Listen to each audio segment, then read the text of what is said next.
truly African. Show dedicated to providing the world with an overview of today's China. Here, you will learn about how China works, how China thinks, and how China views itself and the rest of the world. Let China not be far away from you anymore. Join us every Saturday at 8 a.m. Hello there, good morning and welcome to China Now, your go-to source for all that is happening in China and the world. My name is Stanley Kobalaku.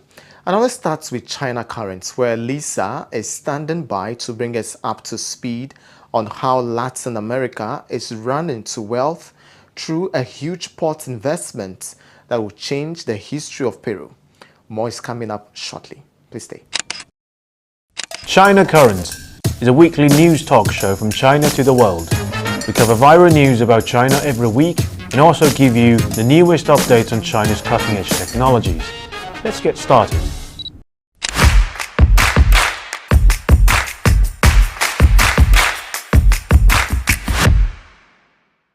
Welcome to China Currents, your weekly news report on what's happening in China. I'm Lisa. In this episode, a huge port that will change the history of Latin America opened in Peru. 10 Chinese EV makers launched new models at Guangzhou Auto Show. China launched moon soil bricks to the space. Commercial Aircraft Corporation of China receives 40 orders at Zhuhai Air Show. The British Museum gets more stolen goods. First, let's look at how Latin America is running to wealth. On the 14th of November, the Chancay port, a joint venture between China and Peru, officially opened for business.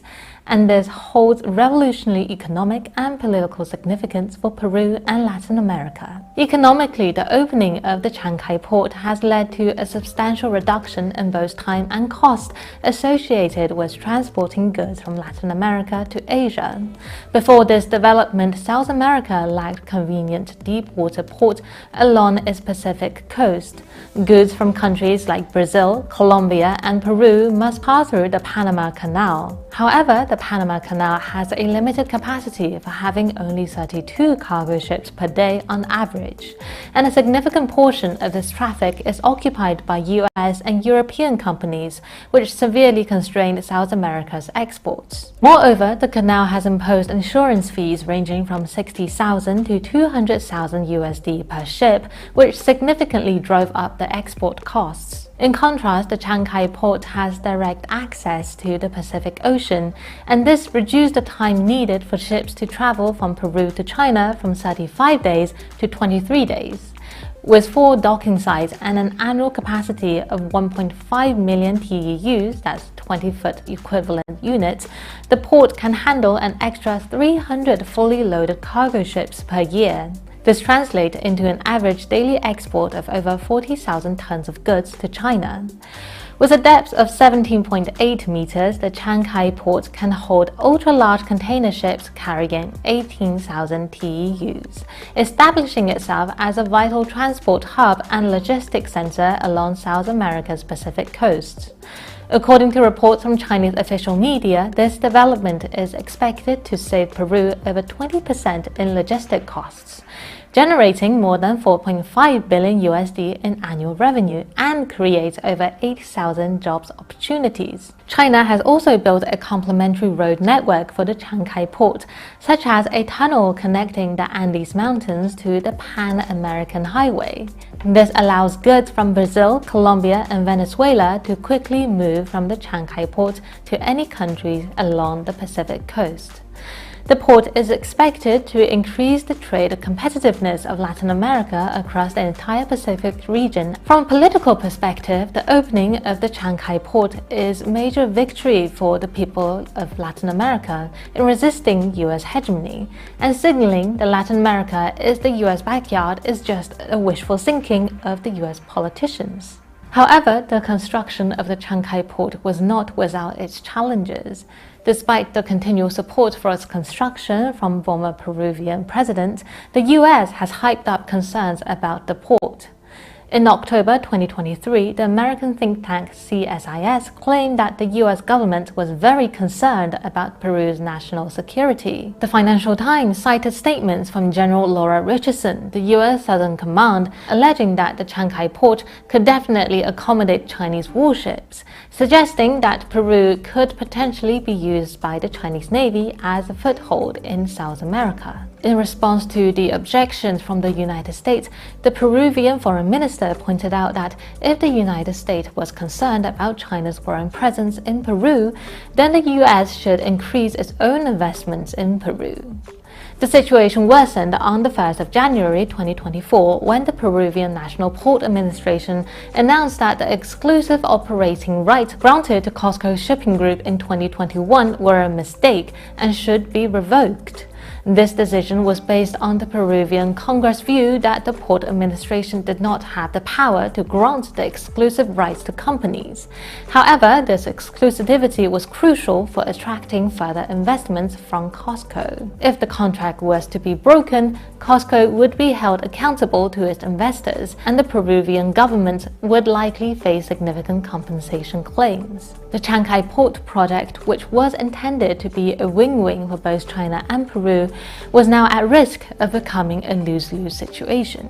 Based on China's non-interference policy, this dilemma was left for the Peruvian people to resolve in their own terms. Fortunately, on the 13th of May, Peruvian Congress passed an amendment to the National Port System Law with a vote of 68 in favor, 24 against, and 4 abstentions, confirming the Port Authority's right to grant exclusive operating rights to companies. On the 24th of June, the Peruvian Congress announced that the government lawyer had formally requested the judge to dismiss the civil lawsuit against the Congress, legally safeguarding COSCO's exclusive operating rights over the Chancay port. This once again boosts confidence in investors associated with COSCO Shipping Group, allowing the Chancay port to finally proceed with its original plans. On the 14th of November, the opening of Chancay Port was officially announced by the leaders of China and Peru. A gateway from Latin America to Asia opened. However, according to a report by Bloomberg on the 16th, Mauricio Claver-Carron, an advisor to the transition team, was not pleased. He claimed that any product going through Chancay or any Chinese-owned or controlled port in the region should be subject to 60% tariff, as if the product was from China. In response, Chinese strategist Professor Wang Xiangsui pointed out that for the US to improve its economy, it needs to rely more on constructive means rather than just impose tariffs. The main reason US manufacturers have lost competitiveness and, in some cases, the ability to produce certain products is due to significant deindustrialization. The process resulted in a large number of technical workers and engineers leaving the workforce in the US. As a result, the US manufacturers cannot quickly rebuild the industrial supply chains and technical expertise needed to produce these products. Imposing tariffs on Chinese products will only make them more expensive overnight, ultimately driving up the cost of living for Americans. According to a CNBC report from 2021, the US bears over 90% of the cost associated with these tariffs on Chinese goods, which shows that Trump's tariff policies have hurt the US economy. Unfortunately, it appears that the Trump administration has yet to learn these lessons. This situation may also explain why Latin America is more inclined to see economic cooperation with China rather than the United States. Not only has the US government been unsuccessful in undermining the port, it has also failed to hinder Chinese EV manufacturers. On the 15th of November, the 22nd Guangzhou International Automobile Expedition kicked off. The 10-day event has drawn more than 80 automakers worldwide, showcasing a total of 1,171 vehicles. Among them are 68 global debuts and a remarkable 512 EVs. According to Time Finance, 22 new models were unveiled at this year's auto show, including 10 from domestic Chinese brands. The lineup features 9 gasoline cars, 10 EVs, and 9 hybrids. Notably, Chery's iCar V23, an all-electric SUV with a starting price of just $15,000, has secured over 31,000 orders in less than 24 hours after pre-sales opened. Meanwhile, Xiaomi made its debut with the high-performance electric car, Xiaomi SUV7 Ultra. In less than a year, this Chinese smartphone manufacturer has quickly risen from being just another newcomer in the EV market to a name to remember. On the 27th of October, its SU7 Ultra prototype lapped the Nürburgring in 6 minutes and 46 seconds, setting a record as the fastest four-door car on the track. According to Road and Track, this time has surpassed the Porsche Taycan Turbo GT's record. Xiaomi CEO Lei Jun, who has recently gone viral on Chinese social media, said that the new car would be faster than Tesla Model S Plaid. According to Reuters, Xiaomi's EV deliveries in China have reached 10,000 per month since June and hit more than 20,000 vehicles last month. Just a day before the auto show, Chinese Association of Automobile Manufacturers, CAAM, announced that the country's EV production has hit 10 million units for this year. This achievement comes against the backdrop of Western sanctions targeting Chinese-made EVs. Interestingly, the sector most heavily targeted by Western restrictions have instead become the fastest growing and most innovative in China's development.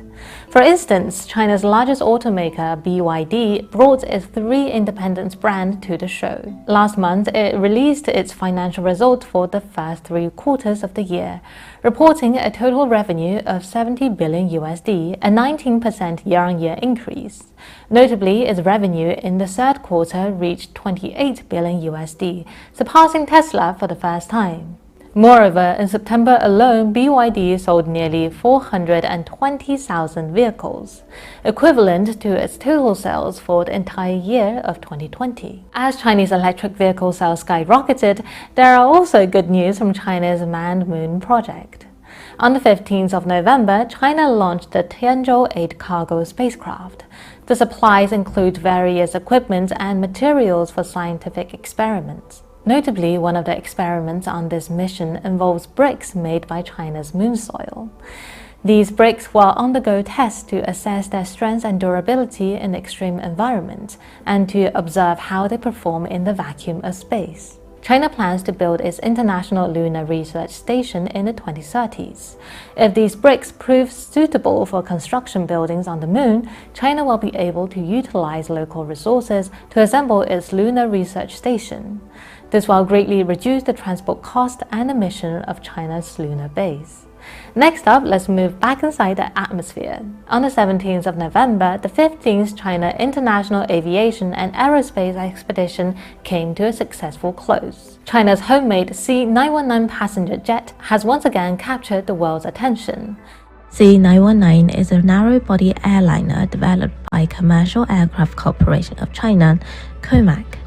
After C919's flight demonstration, COMAC received 40 orders from Hainan Airlines. Hainan Airlines was originally a loyal customer of Boeing, owning more than 118 Boeing-produced passenger aircraft, and this C919 order marks a historical turning point. This is largely related to Boeing's recent product quality problem and management scandals. On the 8th of January 2024, a door plug blew out of Boeing's 737 MAX 9. Several U.S. airlines have also found loose screws later in their purchased or leased Boeing aircraft. Similarly, safety concerns were identified even on the U.S. Secretary of State Antony Blinken's Boeing aircraft. In Boeing's newly delivered carriers to government clients, tools, trash, and even empty tequila bottles were shockingly discovered. According to a disclosure by China Eastern Airlines, the published price for the C919 is 99 million USD, or approximately 653 million yuan. This makes it more affordable than similar aircraft like the Airbus A320 and Boeing 737 MAX, which cost over 100 million USD. In terms of performance, the C919 is more fuel efficient than the Boeing 737 and Airbus A320, which will also save the airline a significant amount of money in the long run. More importantly, in China, people responsible for the safety of the C919 can be held accountable for their actions, in contrast to Boeing whistleblower John Barnett and Joshua Dean, who raised concerns about the company, died in 2024 after speaking out. If Boeing doesn't respond convincingly, we'll see more Chinese airlines make the same choices as Hainan Airlines. Moving on, the British Museum also lacks self-reflection. On the 13th of November, the British Museum received a donation of approximately 1,700 Chinese ceramics from the David Foundation, a private British museum. The collection includes highly significant pieces associated with the Ming Dynasty's Chenhua Emperor. The David Foundation's founder acquired these artifacts in the early 20th century when the Eight-Nation Alliance invaded China, burning and looting the royal palace in Beijing. Therefore, for China, these artifacts symbolize a historical injustice that remains unresolved. In addition, the British Museum professionalism is also doubtful. A former museum employee recently told The Independent that security measures in storage areas are shockingly inadequate, with no effective oversight for the movement of items. Over the years, there have been frequent burglaries at the British Museum. Ancient Roman coins vanished in 1993. A 2,500-year-old Greek statue was stolen in 2002, and over a dozen of Chinese artifacts, including bronze mirrors and armor, disappeared in 2004. Most recently, in 2023, it emerged that hundreds of items were lost over the years due to poor management. For other masterpieces that the UK stolen from Greece, Ghana, Ethiopia, and other global south countries, it's never too late for the British Museum to return them to their motherlands. And that is all for today. Thank you for watching this episode of China Currents. If you have any thoughts or comments about our show, please reach us at the email address below. We look forward from hearing from you and see you next time. And that's a wrap on China Currents. Now let's turn our attention to Thinkers Forum, a segment where we engage our scholars and thinkers on very critical issues and, most importantly, the relationship between China and the rest of the world. Now, Binon Ajashiru is the director of BRICS Institute in New Delhi. That's more. There are some countries who don't want India and China to be peaceful, especially the people in USA. They have military business. They want to sell their missiles and so many things to India. So they really wish the military industrial complex in America, they really want another war between India and China. But Indians are like clear, they understand what America wants. So we will work with America because we have many Indians in America, and we have some business and technology and cultural things. But that doesn't mean that we will listen to America. And today, no country wants to listen to America. America is not the same America 20 years back. We don't care what America is saying, really. It's like the world has totally changed, and India can decide, and India has been deciding mostly for itself. In India, we don't have any problem like choosing between one side and another side. No, never, never. We don't have to choose between USA or Russia or China. Why? Because we are not part of any military alliance, first of all. We don't have any military alliance with the United States at all. And neither we have any declared enemy. We have never declared any country as our enemy. India is the only country where we don't have so-called military alliance, or we don't have so-called enemy. We are a very normal country, and we are big. We have huge population. So you can see we have some problem with Canada now. What's happening in Canada is not okay for us because we have many people living in Canada. Same way, China is so close to us, so we always have to deal with China. Not only about border, but we have a cultural issue, we have a business issue. So, in one line, the kind of impact India and China have on each other is much more than in any other two countries. I mean, you can say that China, USA, influence each other very much. That's very on superficial, on some technology, but culturally, on the thinking, on the mindset, on the thinking, the Indian impact on China and Chinese impact on India is very high. It's there for millennials, for many years. So just for border, just for some economic and other issue, I don't think India and China will stop talking to each other. Our foreign policy is our independent foreign policy. Nothing to do with America or Russia or China. So we are dealing with China one-to-one. Our interest, our national interests.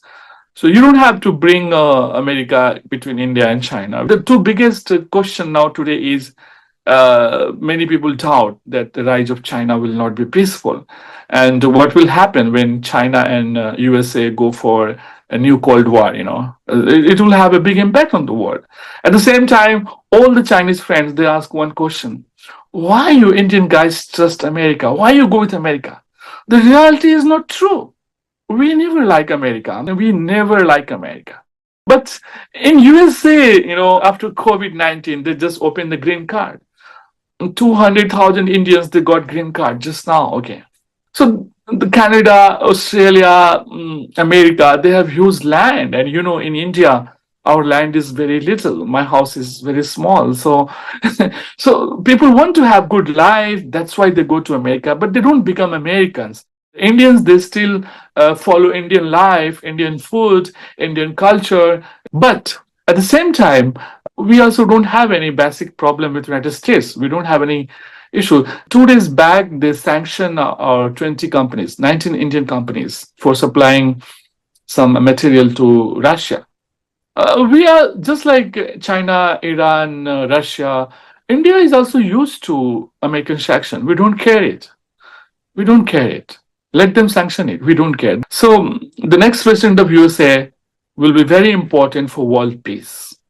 And every country has its own choice. So the next president of USA should be a peaceful president.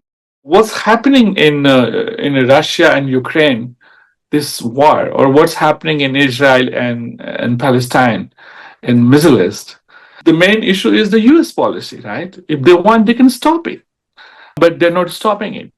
So whosoever will be the next POTUS, Indian foreign policy will be like expecting that stop the war. The very first thing, first stop the war. That's the first condition, because in any war, it's the innocent people, it's the women, the children, it's very harsh to see. So it's the time that we should ask United States of America to stop supplying finance and weapons, and let's get back to the negotiation table. And we also don't want something like what Trump did in December 6th. You have to, if you say you are a democracy, you have to accept the result of public voting. You can't say, no, I can't. The same thing was done by Hillary. She said, no, I don't concede the defeat to Trump. So the Americans, they talk something, but they do something. They have double standard. So inside America, it's no more safe, It's very unsafe, the country. If you're out in the night, you don't know what happens to you in America. So it's no more the American dream, So let's see what happens. But I wish America gets back to normal. It's good for all of us. Now, still on Thinkers Forum, let's get into another thrilling insights where Dan Wei is director of the Center for International Security and Strategy at the Shanghai University, will educate us on how the re-election of Trump could significantly strain the US-China relation in the short term, as his policy may include high tariffs, removal of China's most favored nation status, and restriction on trade investments and cultural exchanges. There's more.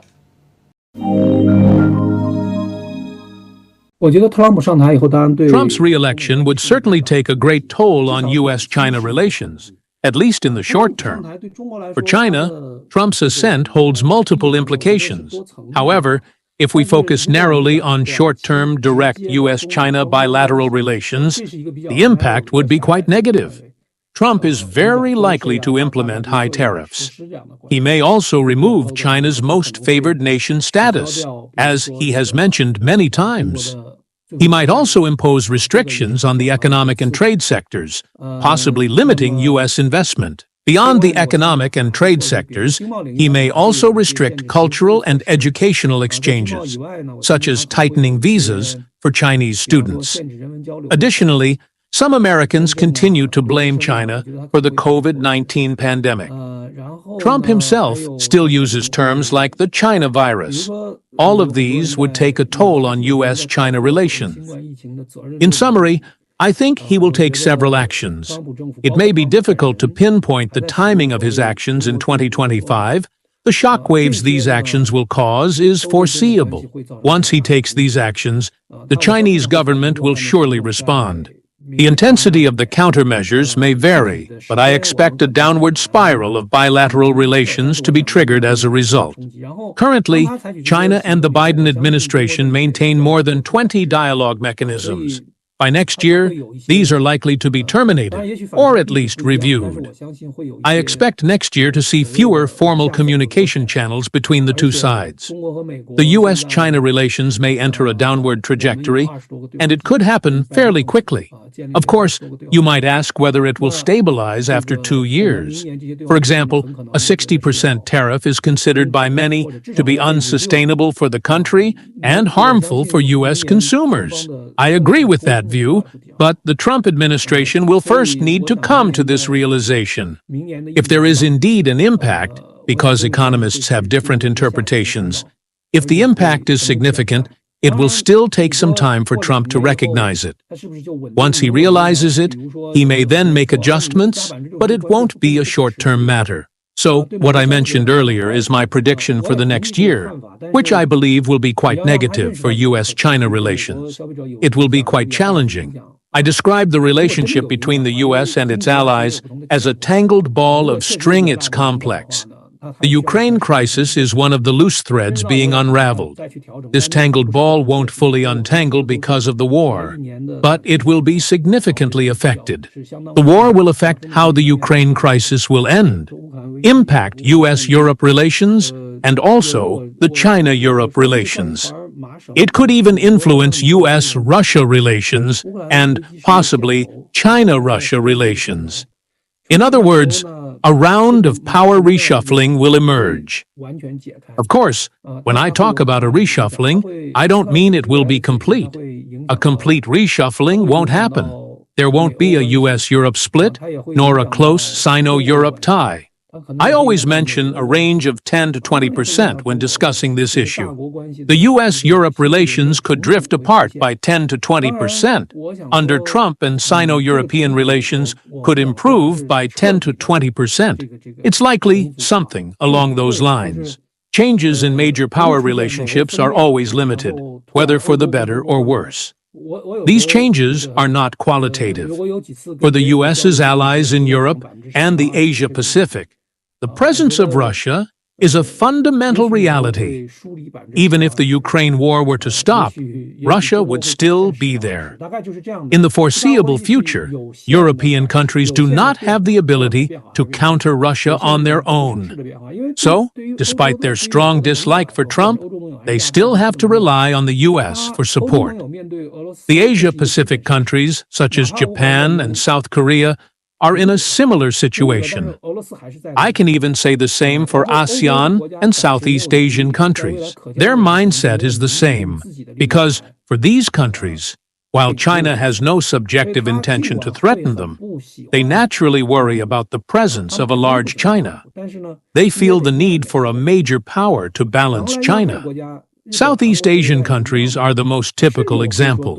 While China maintains friendly relations with many Southeast Asian countries, these countries still hope for the U.S. to balance China in this region. Not to mention Japan and South Korea, which are U.S. allies. So, I'm saying that while the relationship between the U.S. and its allies will loosen, this relationship will not completely collapse or transform due to structural factors. I believe that is highly unlikely. In terms of major power relations, I believe that after Trump takes office, the world will move towards a more multipolar or diverse direction. That is, the US, Europe, Russia, India, and China, right? It's not in China's interest to see the world arbitrarily divided into two camps. The current Biden administration is trying hard to divide the world into two camps, the so-called Western world versus the Eastern world, with China being placed into the Eastern camp. In reality, China's position is quite complex, but the Biden administration intentionally simplifies it for its own agenda. There are now various so-called Axis narratives. Both in action and in rhetoric, Western countries are intentionally grouping China with Russia, North Korea, Iran, Syria, and others. This does not reflect reality, nor is it aligned with China's policy, and it is not in China's interest. If you divide the world into these two blocks, China will be placed into that block, and China will be seen as the center of that block. Many in the US consider China the true leader of the other block, with Russia merely serving as its facade. This narrative and perception are not in China's interest. After Trump takes office, he will adjust the relationship between the US and its allies. Although I don't believe the US will end up isolated while everyone else joins the China side, that's not going to happen. And I don't expect it. It's impossible. However, I hope that we can move away from the idea of two blocks and towards a more diversified world, where each country has its own interests and values. While the alignment between the US and Europe may still be stronger than that between China and Europe, I hope to see Europe with greater strategic autonomy.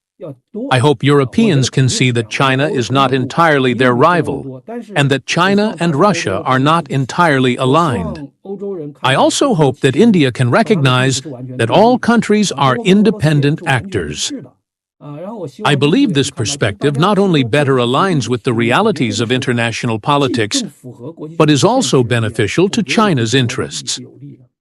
Now, finally, on Thinkers Forum, the Director General of the National School of Government in South Africa, Busani Ngwaweni, has more stories on the African front. There's more.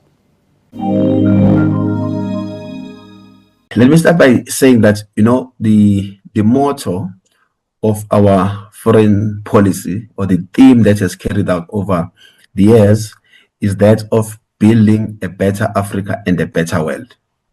And by that, we mean a continent and the world that is at peace, where people can coexist, where they will pursue the common interest of developing our economies, developing our regions, and as they say in China, of strengthening people-to-people contact.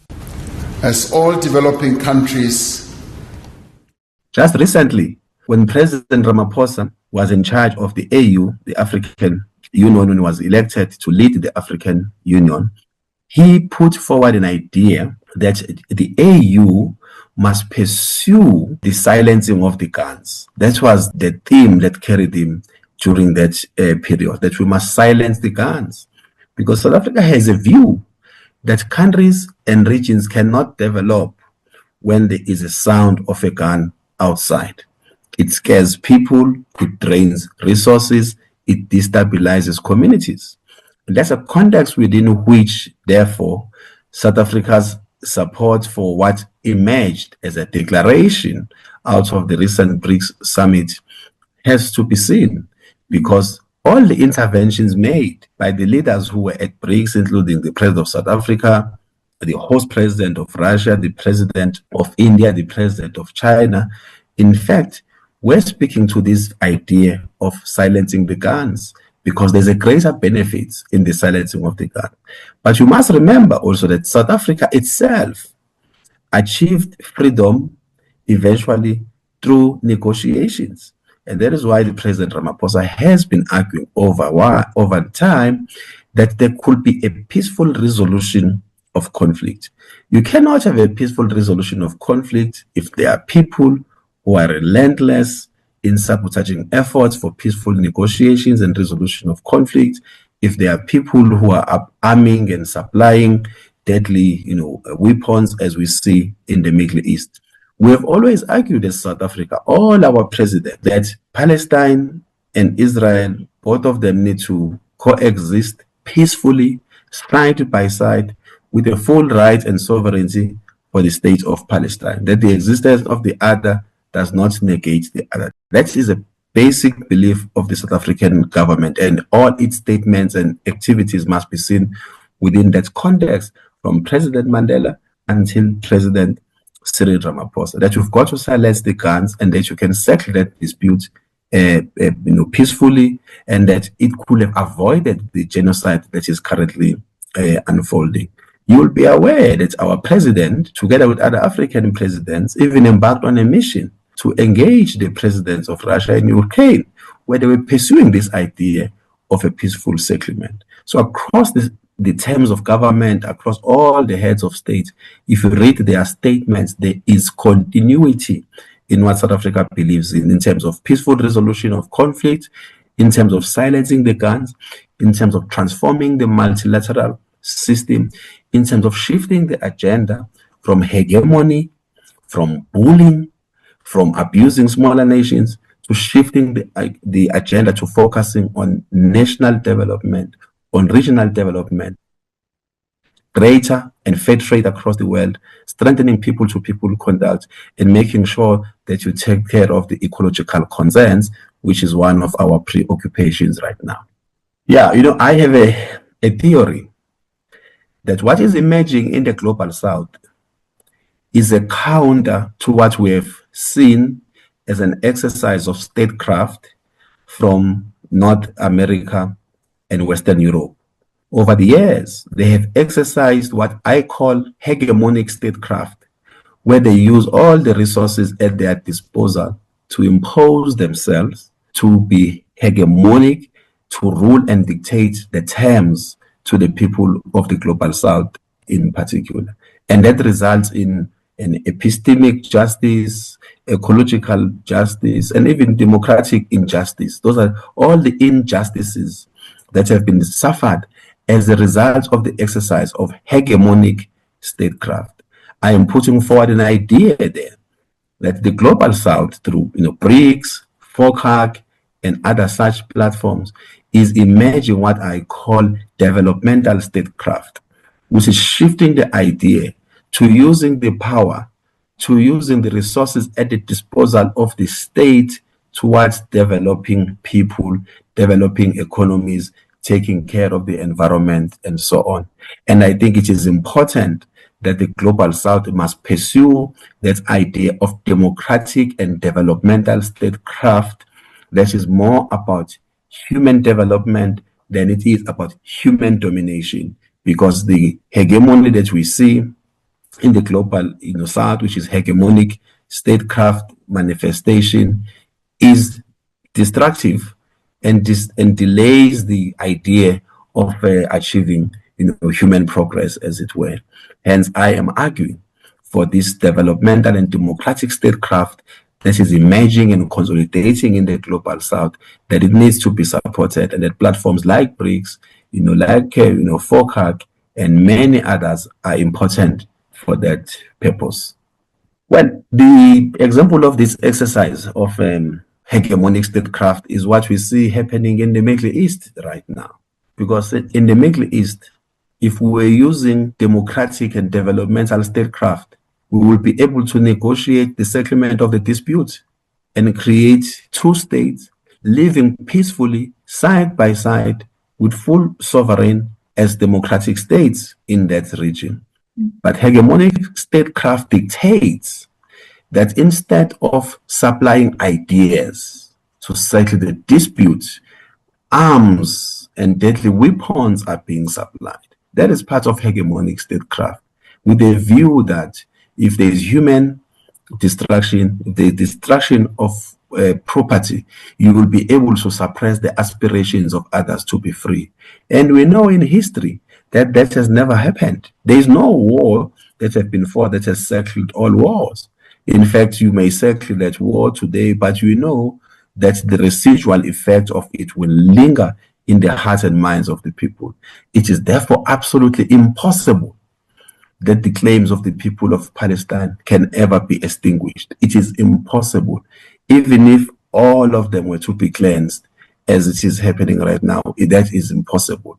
Ultimately, there has to be this democratic and developmental statecraft that I'm proposing, where that idea must prevail such that the matter must be settled and that countries must coexist side by side peacefully, and the countries must cooperate in pursuit of development of their people as well as their region. And that is what I am proposing as a frame for how we must do the analysis and understanding and pursue the idea of a multilateral system that is democratic, that is inclusive, that is focused on people-to-people contact, on fair and greater trade between nations, where we can share expertise, share technologies, share ideas, and share relationships where nations must do as they've always done, where they culturally share ideas, they marry each other and multiply and break some of these artificial borders that have been put between people because of the pursuit of hegemonic statecraft, where some nations will live in small gardens that have got high walls and they are gated, and everybody else lives in the ghetto. That is what we need to challenge. And in fact, the outcomes of BRICS, if you read the full document, you can see that the concern is issues of peace, is issues of security, is issues of development, addressing ecological concerns, addressing youth concerns, addressing the plight of women, the plight of children, and ultimately advancing the cause of humanity. And that's all for today's edition of China Now. Thank you so much for joining us as we unpack the latest developments and provided you with the insights you need. Remember to stay connected with us on all our social media platforms. And do not forget to send in your comments, thoughts, and feedbacks through the email provided below. Until the same time next week, my name is Stanley Koblaku, and thanks for your company.